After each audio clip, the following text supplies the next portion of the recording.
हरि ओम मंडळी. शांताकारं भुजगशयनं पद्मनाभं सुरेशं विश्वाधारं गगनसदृशं मेघवर्णं शुभांगं लक्ष्मीकान्तं कमलनयनं योगिहृद्ध्यानगम्यं वंदे विष्णुं भवभयहरं सर्वलोकैकनाथं. हरिः ओम. काल आपण 12व्या अध्यायाला सुरुवात केली होती आणि 1 ते 6 श्लोक आपण पाहिले. भक्तियोगाची सुरुवात आहे. अर्जुनाने प्रश्न विचारला, सगुण भक्ती श्रेष्ठ की निर्गुण भक्ती श्रेष्ठ? मग सगुण भक्ती कशी श्रेष्ठ, निर्गुण भक्ती कशी कठीण? सगुण भक्तीचा मार्ग कर्ममार्ग, कर्मयोगाचा मार्ग आहे. निर्गुण भक्तीचा मार्ग हा ज्ञानयोगाचा मार्ग आहे. तो सगळ्यांना साध्य होईलच असं नाही आणि म्हणून दोन्हीही मार्ग भगवंतांनी सांगितले. आता आज आपण अध्याय 12 श्लोक 7 ते 12 एवढे श्लोक म्हणजे 6-7 श्लोक बघणार आहोत. त्याच्यामध्ये 7वा जो श्लोक आहे त्या श्लोकामध्ये भगवंतांनी अर्जुनाला सांगितलंय की असे जे भक्त असतात माझ्यामध्ये रमणारे, त्यांचा मी उद्धार करतो. नमे भक्त हा प्रणश्यती माझी प्रतिज्ञाच आहे, मी त्यांचा उद्धार करतो. हे सांगण्यासाठी हा 7वा श्लोक आहे. काय आहे तो बघूया. तेषामहं समुद्धर्ता मृत्यू संसार सागरात भवामी न चिरात पार्थ मय्यावेशित चेतसाम. मयी आवेशित चेतसाम, ज्यांनी माझ्यामध्ये चित्त लावलेलं आहे, माझ्यामध्ये चित्त विलीन केलेलं आहे. तेषाम अहम समुद्धर्ता, त्यांचा मी उद्धार करणारा आहे, त्यांचा मी उद्धार करतो. कुठून उद्धार करतो? उद्धार करणे म्हणजे वर काढणे. त्यांना मी वर काढतो. कुठून वर काढतो? मृत्यू संसार सागरात, मृत्यूरूपी संसार सागरातून मी त्यांना वर काढतो आणि माझ्यापर्यंत घेऊन जातो. भवामी न चिरात पार्थ, न चिरात, थोडाही उशीर न लावता मी त्यांना त्या भवसागरातून, मृत्यूरूपी संसार सागरातून वर काढतो. त्यांना मी तारून नेतो. त्याच्याबद्दल ज्ञानेश्वर काय म्हणतात बघा. जन्म मृत्यूची या लाटी झळंबती या सृष्टी ते देखोनिया पोटी ऐसे जाहले. अरे, हे सगळे जन्म मृत्यूच्या लाटेमध्ये गटांगळ्या खातायत, हे मी पाहिलं आणि मला वाईट वाटलं की यांना याच्यातून तारलं पाहिजे. भवसिंधूचे नि माझे कवणासी धाकू नुपजे तेथ जरी की माझे बिहती हन. हा भवसिंधू पाहिल्यावर कोणाच्या मनामध्ये भय निर्माण होणार नाही. तसे हे सगळे भीतायत, हे घाबरतायत. म्हणून निगा पांडवा मूर्तींचा मेळावा करून या त्यांची या गावात धावतू आलो. म्हणून पांडवा, त्यांचा उद्धार करण्यासाठी, जे माझे भक्त आहेत, जे हे सगळं बघून घाबरलेले आहेत, त्यांची भीती दूर करण्यासाठी मी धावत आलो. पण कसा? मूर्तींचा मेळावा, वेगवेगळ्या रूपात अवतार लीला धारण करून मी त्यांच्या उद्धारासाठी धावत आलो.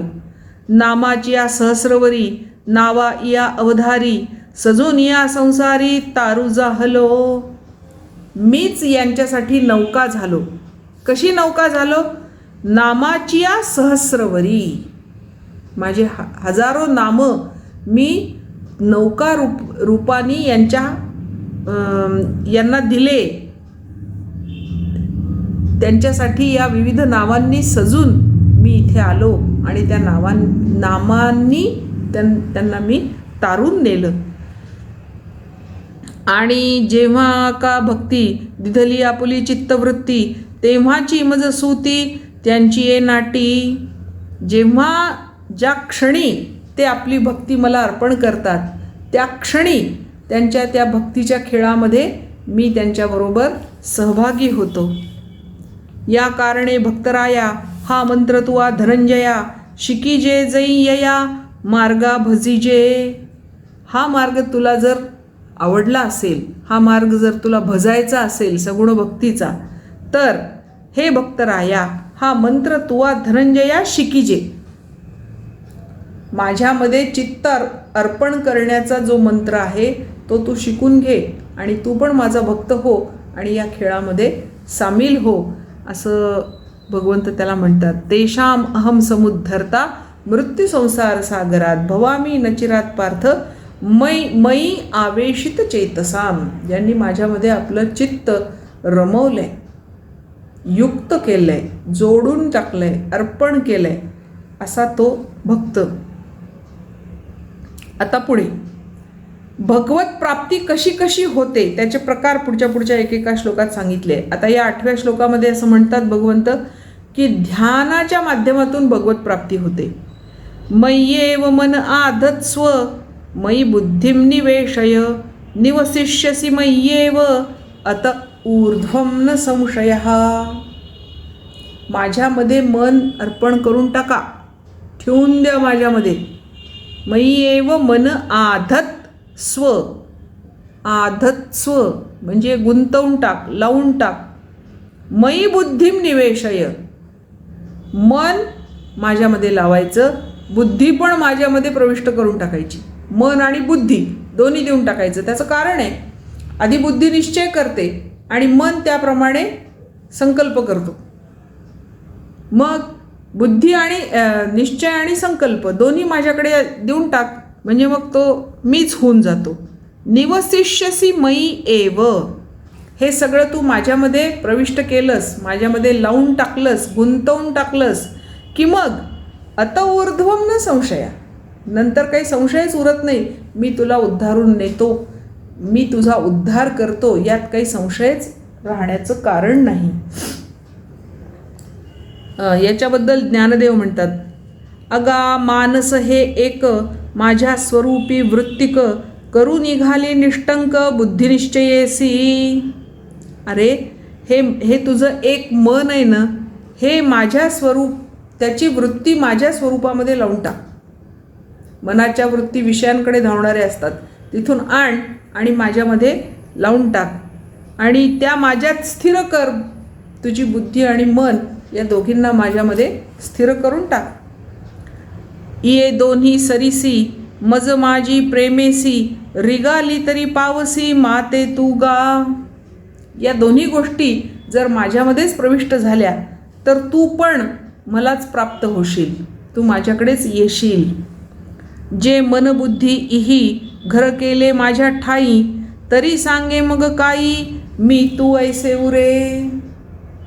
तुझ्या मन आणि बुद्धीनी जर माझ्यामध्येच प्रवेश केला, ते माझ्यामध्येच विलीन झाले, तर तू आणि मी वेगळे राहूतच कुठे? अद्वैत निर्माण होईल, द्वैत राहणारच नाही. तू राहणार नाहीस आणि मी राहणार नाही. आपण दोघे एकच होऊन जाऊ. प्रेम गली अति साकरी जामे दो ना समाय. कबीरदासजी सांगतात की प्रेमाची जी गल्ली आहे, जिथून जायला लागतं, प्रवास करायला लागतो, त्या गल्लीमध्ये दोघांना नाही जाता येत. एक तर भक्त जाऊ शकतो, नाही तर भगवंत जाऊ शकतो. भगवंत आणि भक्त दोन्ही एकत्र नाही जाऊ शकत. मग दोघांना एकत्र जाण्याची युक्ती काय? दोघांनी एकरूप होणे, द्वैत नष्ट करून अद्वैत निर्माण करणे, तरच ती भक्ती होते. प्रेम गली अति साकरी जामे दो ना समाय. तू मन आणि बुद्धी मला अर्पण करून टाक, मग तू माझंच होशील. तू आणि मी वेगळे राहणारच नाही. हा झाला ध्यानयोग. आता पुढच्या श्लोकामध्ये अभ्यासयोग सांगितलेला आहे, 9वा आणि 10वा श्लोक. अभ्यासयोग म्हणजे काय? जप, ध्यान, चिंतन, मनन, पूजन, सेवा, काय जे असेल ते, हे वारंवार पुन्हा करत राहणे, त्याला म्हणतात अभ्यास. आता अभ्यासाने भगवत प्राप्ती होते असं भगवंत 9व्या आणि 10व्या श्लोकामध्ये सांगतात. बघा, अथ चित्तं समाधातुं न शक्नोषि मयि स्थिरम् अभ्यासयोगेन ततो माम इच्छाप्तुं धनंजय. अथ चित्तं समाधातुं, सम अधिक आ अधिक धा म्हणजे स्थिर ठेवणे, निश्चल ठेवणे. जर तुझं चित्त निश्चल राहू शकत नसेल, तुला स्थिर ठेवता येत नसेल, निश्चल ठेवता येत नसेल, न शक्नोशी मयी स्थिरम, तू माझ्यामध्ये ते स्थिर करू शकत नसशील. आपलं होतं ना असं, ध्यानाला बसतो आणि चित्त पळायला लागतं दुसरीकडे, भगवंताकडे काही जातच नाही. नामदेव सुद्धा म्हणतात, अमृताहुनी गोड नाम तुझे देवा, मन माझे केशवा का बा न घे. अमृताहून गोड आहे तुझं नाव, पण माझं मन काही ते घ्यायला तयार नाही. असं जर अर्जुना तुझं होत असेल तर अभ्यास योगेन ततः, तर तू अभ्यास योगानी माम इच्छाप्तुम धनंजय, तू मला प्राप्त करू शकतो धनंजया. मग पुढच्या श्लोकात ते म्हणतात, अभ्यासे अपि असमर्थः असि. तू जर अभ्यासाच्या बाबतीत सुद्धा स्वतःला असमर्थ समजत असशील, मत्कर्म परमो भव, मग तू माझ्यासाठी कर्म करण्यामध्ये गुंतवून टाक स्वतःला. मदर्थमपि कर्माणि कुर्वन्, माझ्यासाठीच कर्म करत असताना सिद्धिम अवाप्स्यसि, तू मलाच प्राप्त होशील. आता याच्याबद्दल ज्ञानेश्वर काय म्हणतात बघा. परी मने वाचा देहे, जैसा जो व्यापारू होये, तो मी करी तू आहे ऐसे न म्हणे. मनानी, वाणीनी आणि देहानी जे जे कर्म करशील ते मी करतो आहे असं म्हणू नकोस. करणे का न करणे हे आघवे तोची जाणे, विश्व चळत असे जेणे परमात्मेनी. असं मनात आण की काम करणं किंवा न करणं हे परमेश्वरालाच माहीत आहे, तोच ते जाणे. कारण काय, संपूर्ण विश्व तोच चालवतो, तो परमात्माच या विश्वाचा चालक आहे. त्याच्यामुळे काम करणं किंवा न करणं ह्याचा सगळा निर्णय भगवंतावर सोडून दे. उणे या पुरे याचे काही, उरो नेदी आपुल्या ठाई, सजात करून घेई जीवित्व आपुले. जे उणं आहे, जे पूर्ण आहे, म्हणजे जे अर्धवट आहे, जे परिपूर्ण आहे, असं काही तुझ्या मनामध्ये आणू नकोस. कारण सगळं जे काय आहे ते भगवंतच आहे. उणं आहे ते पण भगवंत आहे, पुरं आहे ते भगवंतच आहे. हे सगळं एकरूप करून, म्हणजे समत्व बुद्धीनी या जगाकडे पाहायला सुरुवात कर. कशाप्रमाणे, माळीये जेऊ, आता हा दृष्टांत आहे. माळीये जेऊ ते नेले, तेऊ ते निवांतची गेले, तया पाणिया ऐसे केले होवावे गा. माळी पाण्याला जशी वाट दाखवतो तसं तसं ते पाणी जात राहतं. ते पाणी असं म्हणत नाही की इथे का अडवलं तिथे का सोडलं. तसं भगवंतानी जे जे तुमच्या समोर आणून ठेवलंय ते ते त्या त्या वळणानी करत राहिलं त्या पाण्यासारखं, म्हणजे ते पाणी जिथं जाऊन पोचायला पाहिजे तिथेच पोचतं. तसं आपण सुद्धा भगवंताला जाऊन प्राप्त होतो. म्हणून प्रवृत्ती आणि निवृत्ती ये ओझी नेघे मती, अखंड चित्तवृत्ती माझ्या ठाई. प्रवृत्ती, निवृत्ती वगैरे ह्या सगळ्या गोष्टी मनातल्या काढून टाक, चित्तामधल्या काढून टाक. त्याचं ओझं बाळगायची गरज नाही. अखंड चित्तवृत्ती माझ्या ठाई, तुझ्या चित्तवृत्ती अखंडपणे माझ्या ठाई मिळवून टाक, म्हणजे तू मला प्राप्त होशील. आता 11 आणि 12व्या श्लोकामध्ये कर्मफळ त्यागाने भगवत प्राप्ती होते असं भगवंत सांगतात. म्हणजे बघा किती प्रकार सांगितले. एक सांगितलं की मी सगळ्यांचा उद्धार करतो, म्हणजे भक्तांचा.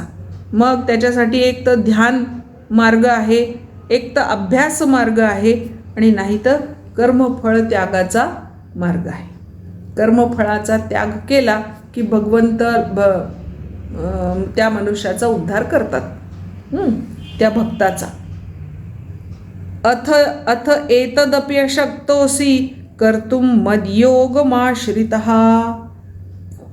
मद्योगम आश्रितः, माझ्यात योगात आश्रय घेऊनही एतदपि अशक्तोसी, हा अभ्यासयोग सुद्धा तुला जमणार नाही असं वाटत असेल, हे करण्यासही तुला अशक्य वाटत असेल तर सर्व कर्मफल त्यागम ततः कुरुयतात्मवान.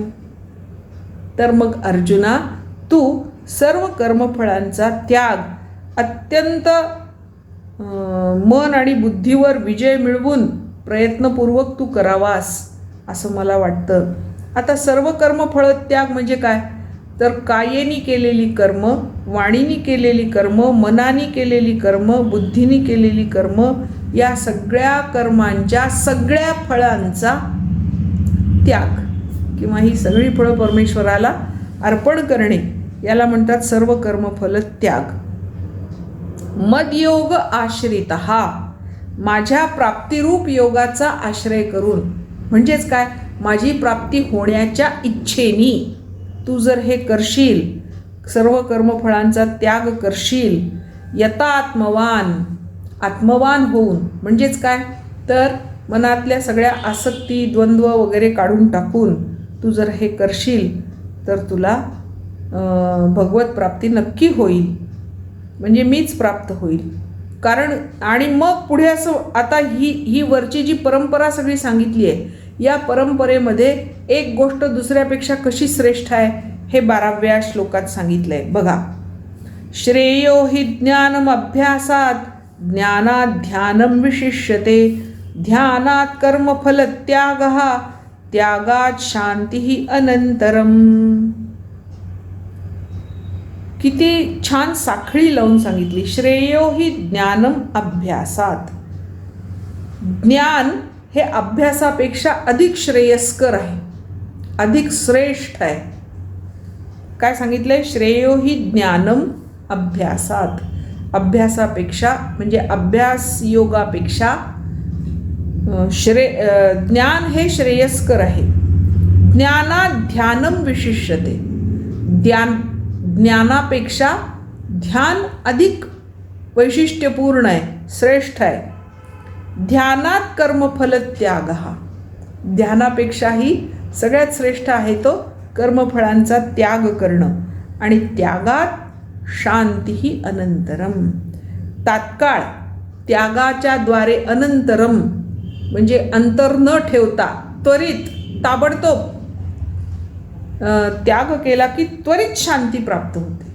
त्वरित, तुरंत दान, असा त्याग की अशी शांती. इस हाथ दे उस हाथ ले, इतकं ते त्वरित काम होतं. आता याच्याबद्दल ज्ञानदेव काय म्हणतात बघा. पै अभ्यासाची या पावटी ठाकी जे ज्ञान किरीटी ज्ञाने येई जे भेटी ध्यानाची ये. अभ्यासाची या पावटी श्रेष्ठ, अभ्यासापेक्षा श्रेष्ठ, ठाकी जे ज्ञान किरीटी, हे अर्जुना ज्ञान त्यापेक्षा श्रेष्ठ आहे. ज्ञाने येई जे भेटी ध्यानाची ये, ज्ञानामुळेच ध्यानाची भेट होते. मग ध्यानासी खेव देती अवघेची भाव तेव्हा कर्मजात सर्व दुरी ठाके. जेव्हा ध्यानाचं मोठेपण कळतं, प्रभाव कळतो, तेव्हा सगळ्या कर्मांची फळं आपोआपच आपल्यापासून दूर जातात. कर्म जेथ दुरावे तेथ फलत्यागू संभवे. जिथे कर्मच आपल्यापासून दूर जातील तिथे त्या कर्माच्या फळांचा काय पाड, ती तर जाणारच आपल्यापासून, त्याचा त्याग होणारच. यागास्तवा गवे शांती सगळी, त्यागास्तव, त्याग झाला की शांती प्राप्त होते. म्हणून या वया शांती हाची अनुक्रमू सुभद्रापती, म्हणून अभ्यासूची प्रस्तुती करणे येथ. या अभ्यासापासूनच या शांतीच्या प्राप्तीचा मार्ग सुरू होतो. म्हणून आधी अभ्यास योग आणि मग त्याच्या पुढते सगळं. आधी अभ्यास, मग ज्ञानसाधना केली की ध्यानाची बैठक तयार होते, ध्यान साध्य होतं. ध्यान साध्य झालं की कर्मसमूहापासून माणूस विलग होतो. कर्मसमूहापासून विलग झाला की आपोआप कर्मफळाचा त्याग होतो आणि कर्मफळाचा त्याग होता क्षणी अखंड सच्चिदानंद शांती प्राप्त होते. सच्चिदानंद रूप शांती प्राप्त होते. म्हणून इथे ज्ञानेश्वर म्हणतात, अभ्यासाहुनी गहन पार्था मग ज्ञान अभ्यासापेक्षाही गहन हे पार्था ज्ञान आहे. ज्ञानापासोनी ध्यान, ज्ञानापेक्षाही ध्यान गहन आहे. विशेषी जे मग कर्मफल त्यागू, तो ध्यानापासोनी चांगू, त्याहुनी भोगू शांती सुखाचा. ऐसिया या वाटा, इहीची पेणा सुभटा, शांतीचा माझी वाटा ठाकीला जेणे. शांती प्राप्त करायची असेल तर अभ्यासापासून सुरुवात करावी. श्रेय हि ज्ञानम अभ्यासात, ज्ञानात ध्यानम विशिष्यते, ध्यानात कर्मफल त्याग, त्यागात शांतिरनंतरम. असं सांगून भगवंत त्याला समजावतात की तू हे नाही जमलं तर ते नाही जमलं तर ते, असं जरी करायचं असलं तरी सुरुवात अभ्यास योगापासून कर, म्हणजे मग पुढच्या गोष्टी तुला आपोआप साध्य होतील, असं अर्जुनाला या श्लोकांमधून भगवंतांनी सांगितलेलं आहे. आता आज आपण श्लोक 7 ते 12 पाहिले, तेवढे म्हणूया आणि आज इथे थांबूया. श्लोक 7. तेषामहं समुद्धर्ता मृत्युसंसारसागरात्, तेषामहं समुद्धर्ता मृत्युसंसारसागरात्, भवामि न चिरात् पार्थ, भवामि न चिरात् पार्थ, मय्यावेशितचेतसां, मय्यावेशितचेतसां, मय्येव मन आधत्स्व, मय्येव मन आधत्स्व, मयि बुद्धिं निवेशय, मयि बुद्धिं निवेशय, निवसिष्यसि मय्येव, निवसिष्यसि मय्येव, अत ऊर्ध्वं न संशयः, अत ऊर्ध्वं न संशयः. अथ चित्तं समाधातुम्, अथ चित्तं समाधातुं न शक्नोषि मयि स्थिरं, न शक्नोषि मयि स्थिरम्.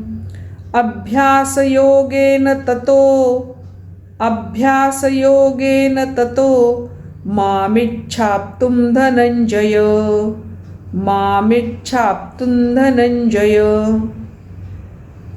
अभ्यासेऽप्यसमर्थोऽसि, अभ्यासेऽप्यसमर्थोऽसि, मत्कर्म परमो भव, मत्कर्म परमो भव.